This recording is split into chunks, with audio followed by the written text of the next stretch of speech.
I want to show you this very simple app called MyBowlingScores, available for free in Android and on Amazon.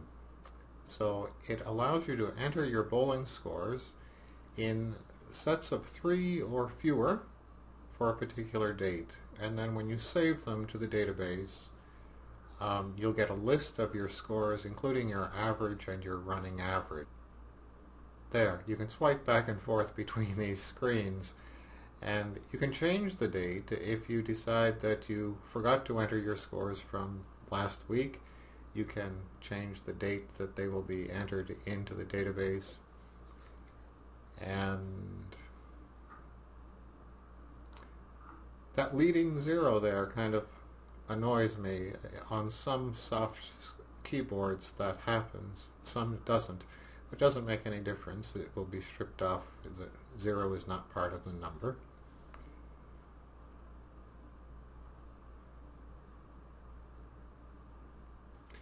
If you enter only 1 or 2 games, the 0 will not be counted into your average. So if you play 5 games at a time, you can enter 3 and then 2 more. So that 0 does not bring your average down.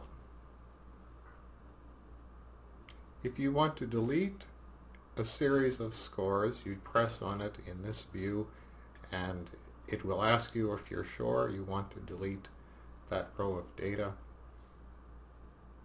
On the menu, there are 2 options for exporting and importing your data. So if you want to move to a new phone, you can export your data and then import it on the new phone.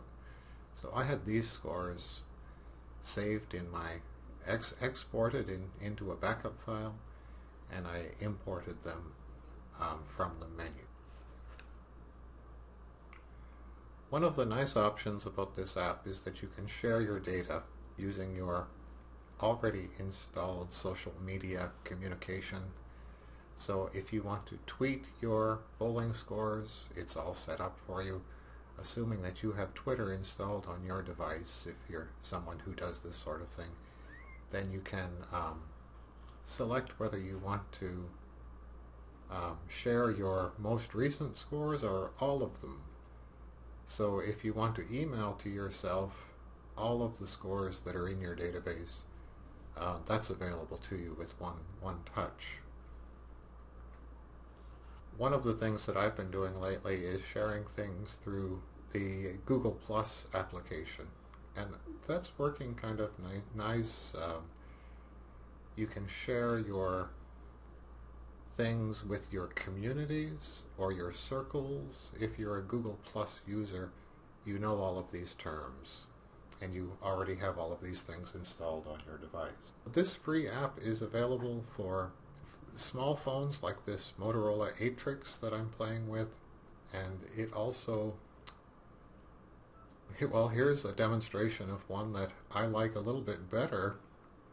It's a 7-inch tablet. It's an old Samsung tablet. It's one of my favorite ones.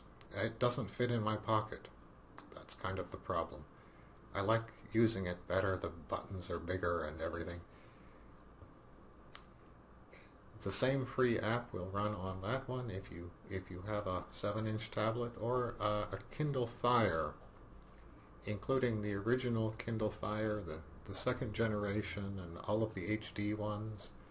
This app will run on all. It's a very simple app. It only does this one thing. It stores and shares your bowling data.